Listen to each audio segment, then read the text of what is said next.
Wonderful. So, hi everyone. My name's Peter Murphy. I'm the Stefan Engelhorn Curatorial Fellow in the Busch-Reisinger Museum. And today I am so excited to introduce you all and speak to the artist Ngozi Schommers. But before we get into the conversation, I just have a few opening remarks. Just as a reminder that Busch Hall is the virtual space in which we reimagine art and identity through the lens of the Busch-Reisinger Museum. And the Busch Hall Conversations series is generously supported by the German Friends of the Busch-Reisinger Museum. And we are grateful to them for their continued support and so much of what we do, including this conversation series, which has been going on for a few years now. I would also like to acknowledge that Harvard University is located on the traditional and ancestral land of the Massachusetts, the original inhabitants of what is now known as Boston and Cambridge. We pay respect to the people of the Massachusetts tribe, past and present, and honor the land itself, which remains sacred to the Massachusetts people. So, just to get a little introduction in for Ngozi, Ngozi Schommers is a Nigerian-German artist based in Germany and Ghana, and her work spans several media, including painting, fiber art, performance, and as we'll discuss today, more conceptual art, more conceptual pieces. And Ngozi's work has been exhibited widely throughout the world, actually, which is wonderful to think about this idea of your art, which is about movement and place, being in so many places, and soon to be exhibited here in Cambridge. And I think you mentioned to me that you have your master's show in Hamburg opening in a few weeks, right? Yeah. Yeah. So you have a lot going on. We recently acquired the 2022 work Commuters, which we posted about here on our Instagram, which will be exhibited in the Made in Germany Art and Identity exhibition, or Art and Identity in a Global Nation exhibition that we are putting on in September. And it'll be positioned or exhibited in a really interesting space in the museum, which has never been done. Yeah. So we can talk more about that. And also, of course, today I would be excited to talk about the amazing title of this talk, Stuck in Space, which I think really poetically and perfectly captures so much of what your work is about, regarding space and movement and stasis and identity. So, welcome, Ngozi. Thank you. I'm so excited to have you on here, especially since it was just a few weeks ago, I think, that we posted about commuters, and everyone, was so excited about this work. And I had spoken with you last year about the work since I had the immense pleasure of writing about it for the exhibition catalog. Yeah. And it was interesting to me, beyond the work itself, that it almost seemed to be kind of like a journey for you to get to that work, from your work that I had already been familiar with, which is more representational, painting, collage, etc., to this really conceptual, ready-made type work. And so I was hoping that maybe you could talk a little bit about the development of your practice to these new realms of working. Yeah. Okay. The work, as you mentioned, was done in 2022, but yeah, it's taken me a long time to get to the process of using that material. But generally, I'll say my work has always focused on migration, identity, colonization, and all that. So I tend to look towards women, to kind of discuss or be in dialogue, because I'm a woman, and sometimes I feel like our experiences kind of align and all. So I do a lot of figurative work and all, but as I continued or evolved in my practice, I started adding other materials. I've always worked with paper because paper is what I like working. So I collect paper and then I'll cut them up, perforate them to create my own confetti and then work with it. Mm-hmm. So I started including other materials, like thinking of hair and bringing fiber into it. And as you've mentioned, it involves a lot of movement, because I live in 3 different places, which is Mm-hmm. Nigeria, where I come from, and Ghana, where I later moved to, and then Germany. Mm-hmm. Germany, I've always seen Germany as, okay, Nigeria is my first home, Germany my second, and then there is Ghana. So there is this continuous movement, and I kind of tell stories of people that might that maybe sometimes get ignored, and how they try to fit into spaces that might not include them and stuff like that. So Mm-hmm. in 2022, I started, by do I know, I tell people that I know variations of Germany, because I started coming to Germany in the early 2000s and then Mm-hmm.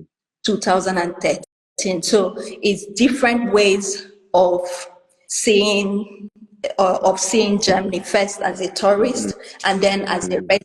I'm a migrant, so there is this, and now being a German, but not really in that sense of, because people constantly ask you also, when are you going home and stuff. Maybe I'm Mm-hmm. just staying for a little bit and I have to go home or something. So it's also a question that throws you when someone asks you, when are you going back to Nigeria, something like that. So Mm-hmm. in 2021, I started my master's at HFBK, that's Mm-hmm.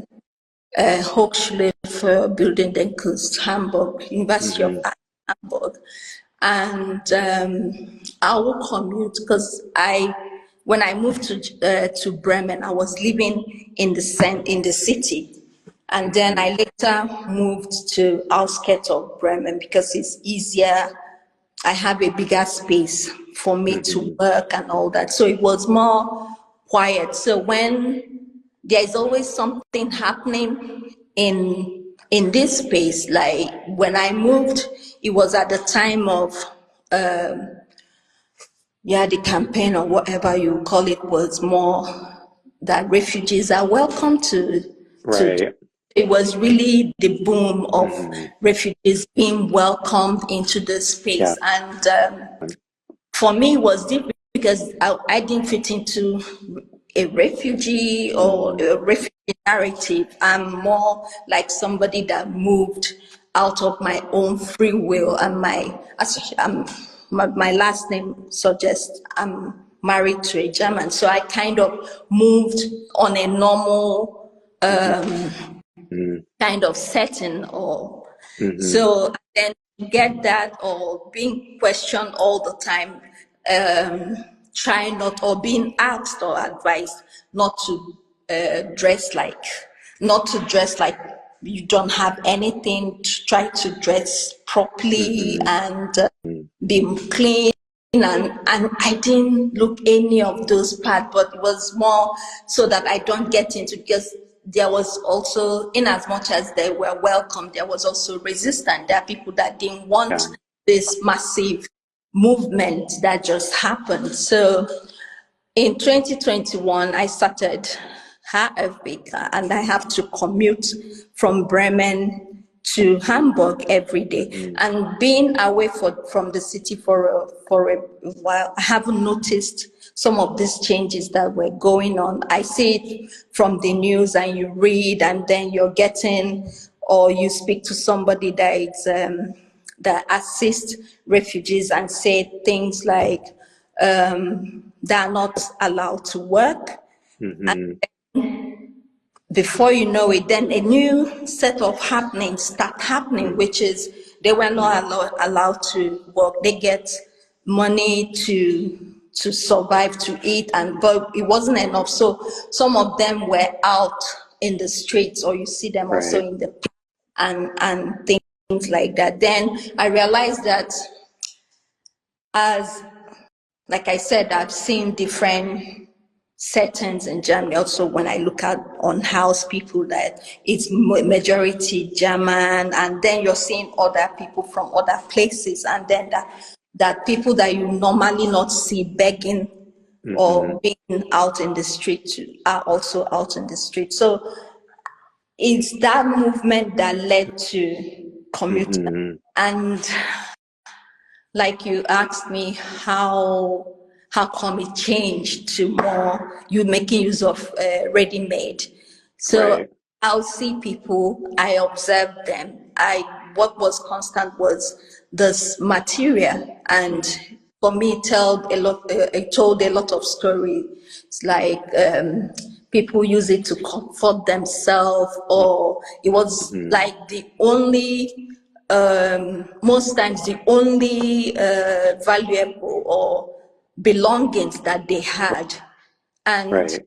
was also October, it's also like cold Mm-hmm. already, and okay, this is something that is repeated, that people had it on them all the time. So by the time I decided to do that work, I was like, okay, doing a portrait wouldn't have been an Mm-hmm. I needed people to not look at it just as a black person or somebody that is in a space that maybe didn't want them or don't know how to function in that space. It's another Mm-hmm. how to to be in that it could be anybody. Right. I was I was looking at the unhoused generally, Yeah. or homeless generally, and then Mm-hmm. bringing this new set of homeless, and I kind of wonder when I'm commuting, I'm always looking out for the faces, because they became Mm-hmm. familiar faces, especially the ones Uh, I've spoken to.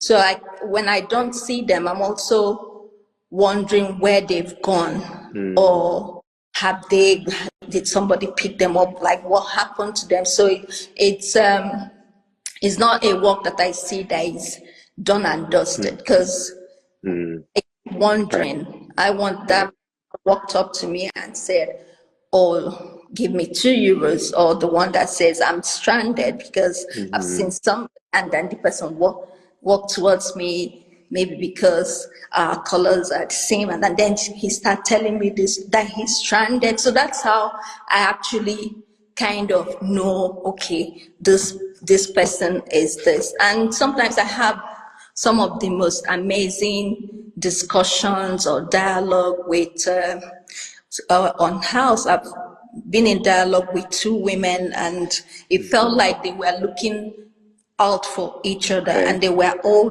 uh, Germans. And then I stopped, and we just had a chat. I didn't have change on me, so I couldn't. But the next day, passing through that place again, they were there, and they explained to me Mm, the time they come to. So it's kind of seeing people in, like, seeing and acknowledging that they're actually there, and wondering what they're going through. So right.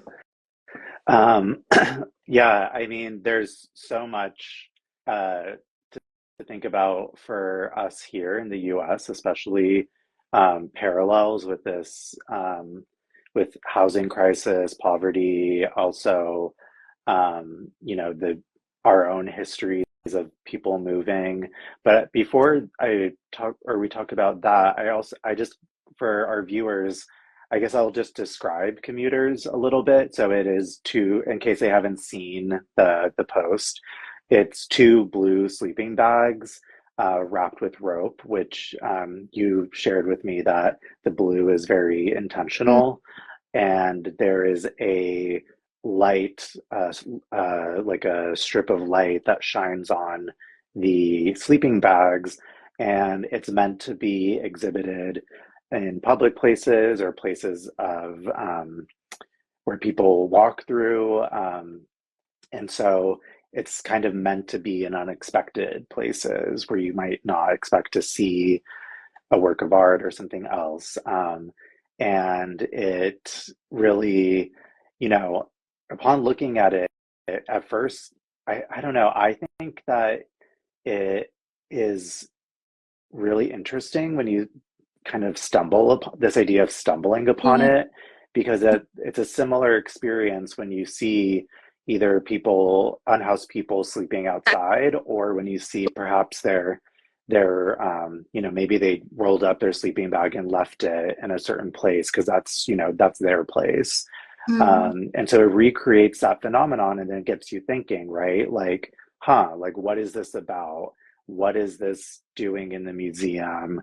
And also the question is like, who is it? Whose sleeping bag is that, right? But there is no definite answer. It's not strictly representational, which I think, you know, makes it extremely powerful to comment on these issues, because it's really not even just limited to right now, right? Like Germany has a really, difficult history of migration and how people, the places in which they were forced to live or where they couldn't live, right? So it's really a work that travels across context, I think. And yeah, I don't know if you want to maybe talk a little more about these ideas or even the materials, right? Because the materials are very important to you, as you mentioned with your Yeah. cutting up of paper. It's very like you're very specific about that, Yeah. the materials to be used. Yes, it is, and it's equally the same with commuters. When I was sure of which material to go with, because the thing is, when I'm working, it's generally how do I address that issue that people kind of when they see it, they're able to either discuss it or relate or see it. Like you said, I like to be able to address the structure that is existing, which Hmm. is why architecture is really important to me. The space that work finds itself. Like the first time it was exhibited, it was exhibited on an existing fence, Hmm. and that fence is a fence that is between the University of Art, Hamburg, and the next and another school, which is a secondary school. I don't know what you guys call it in the US. High school. Yeah. So to now put the work right there, and it's a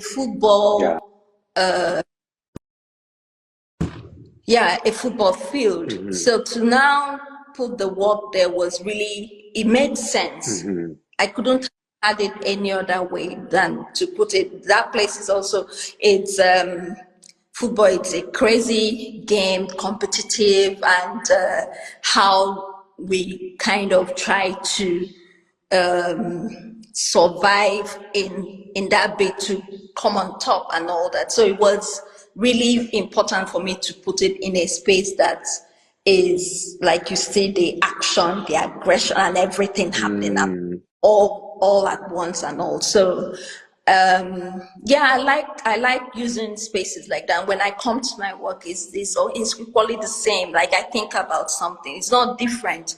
I'm talking about migration. I've discussed it in figuration, but at that point, the material that made sense to work with was just that material that is existing. Mhm. What it could be, it could mean, even to me, I use it already, but in a different form. So it's a material that is, for them, it's comfort, it's everything. It could be scary, like you said. They walk up to you, you're startled. Some of them are aggressive, some of them are really like cool-headed and quiet and all that. So Mhm. yeah, I don't know how else. to explain it. It was Yeah. just the word to use. It's and the right medium to work with at that point. Yeah.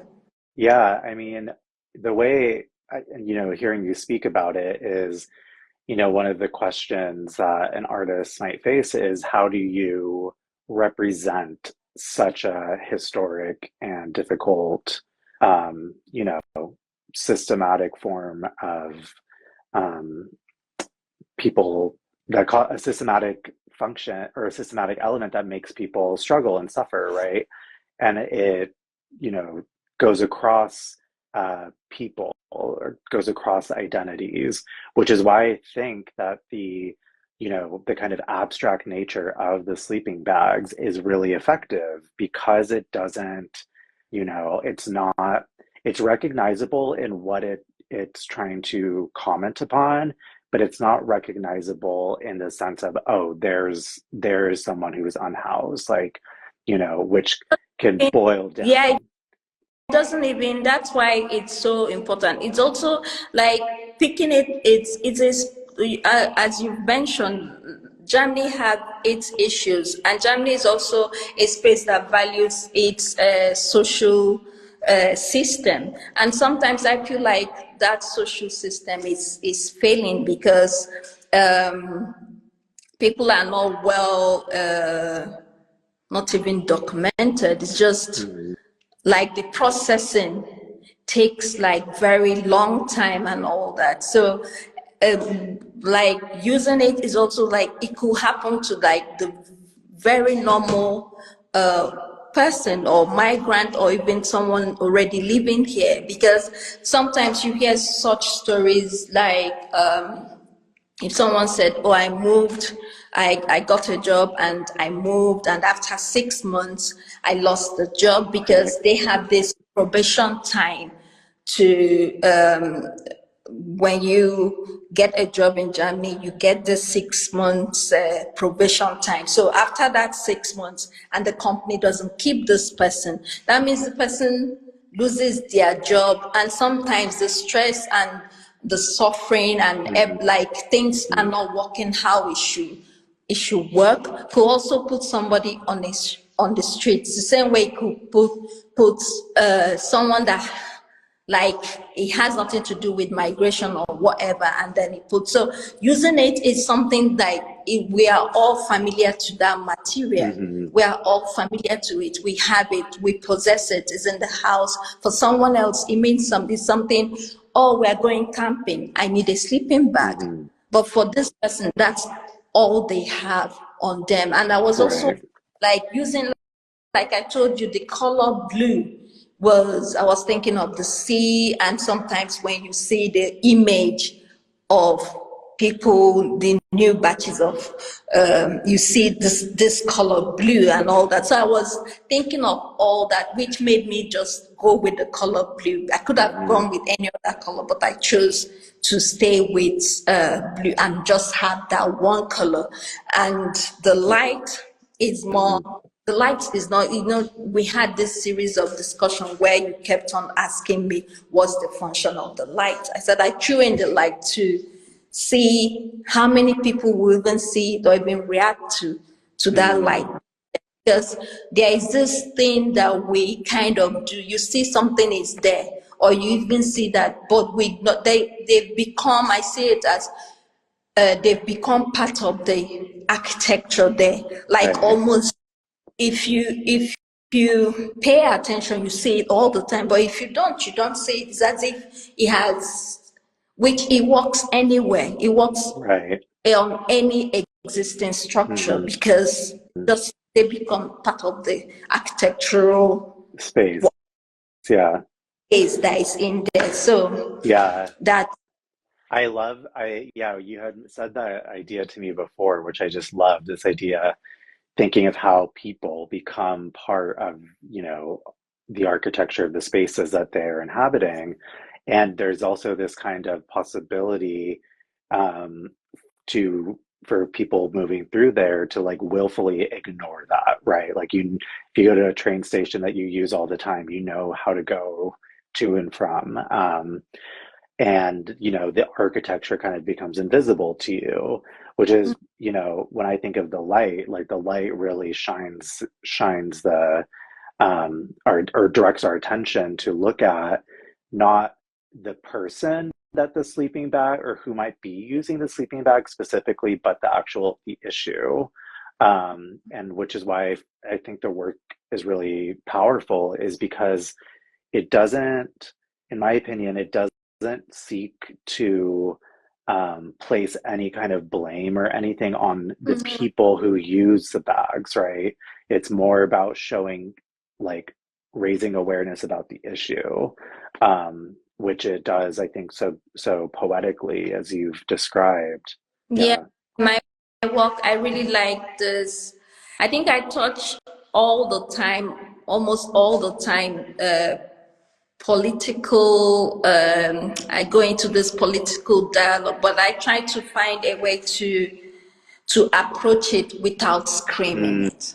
So mm, what I like is the fact that people could walk in and then try to actually have it, that start seeing it. Because like you said, it's possible that, I mean, a lot of people kind of ignore it. I can count the number of people that sit down and don't go like, this is irritating, this person, or go like, this person looks like me and why, like start being more, okay, judgy or and kind of drown it. And because all my works are all based on researches, I don't just go like, I'm going to do this mhm, and do it. mhm, I have to talk to people because I'm interested in that.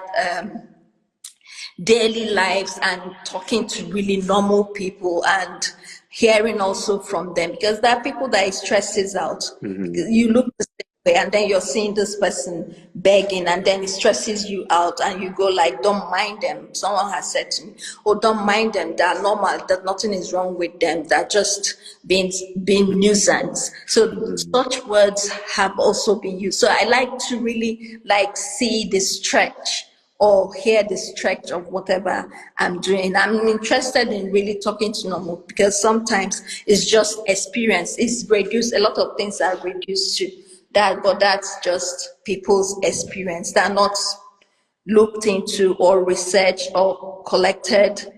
There's not enough data right. around so many things.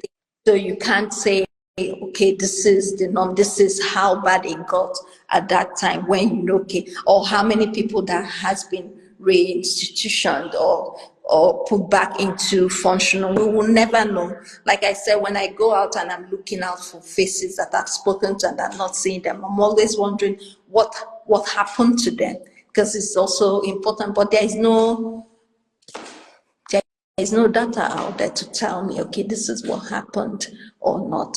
Yeah. Yeah. And even data itself, right? Statistics, it turns it into something else, right? Because it becomes just, oh, a number, right? It doesn't think about the people. Like, Mhm.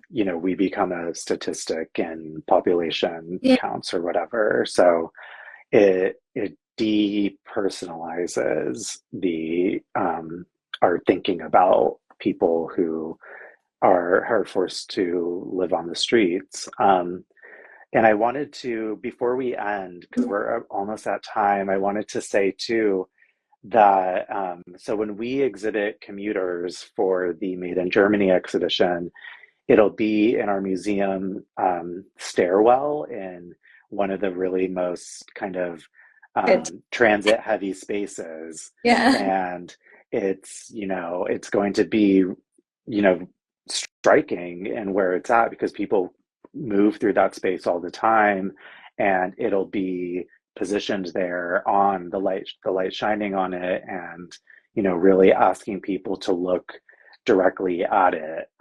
Even the way, because when you're walking down the stairs, you'll have to like look at it. So Yeah. um, yeah, so it's really exciting for us to kind of experiment with how we exhibit our work here.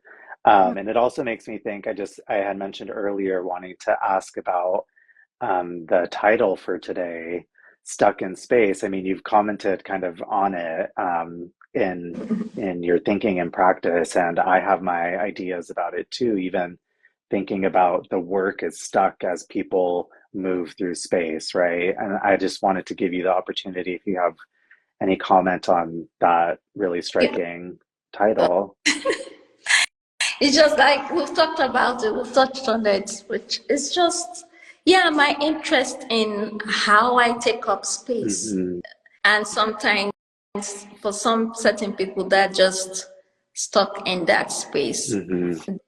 and have the ability to move around it, that just in a spot, which if people really look at my work, you see that is never in a sense, it's always like in an angle like goes Hmm. takes one end of the space and and like you're wondering what's happening, what's with all the negative spaces Yeah. and the, all like when we talked about title, I said what else I'm interested in space, in movement and all that. So Hmm. and said some of them are stuck. They can never, that this saying that says, oh well, just do this for a while, you will get out of that Hmm. um that what's the word, when you find yourself in a certain bad situation and you feel like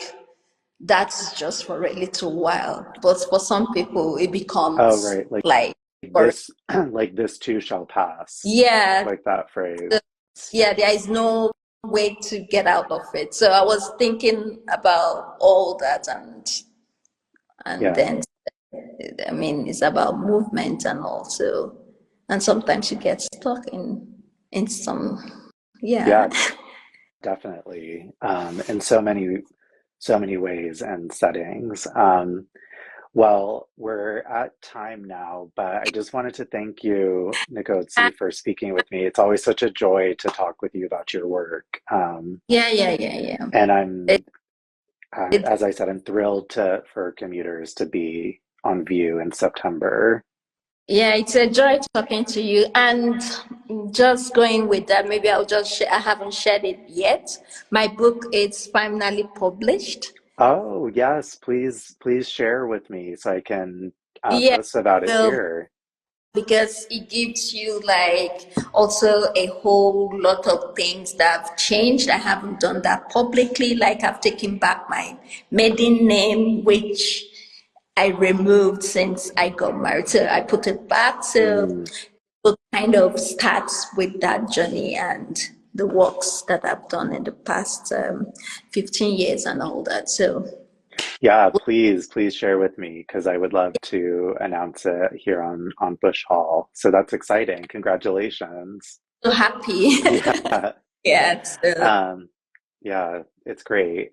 And also best of luck in preparing thank your thesis exhibition, which is also exciting to hear about. So yeah. Thank you so much, and thank you for having me.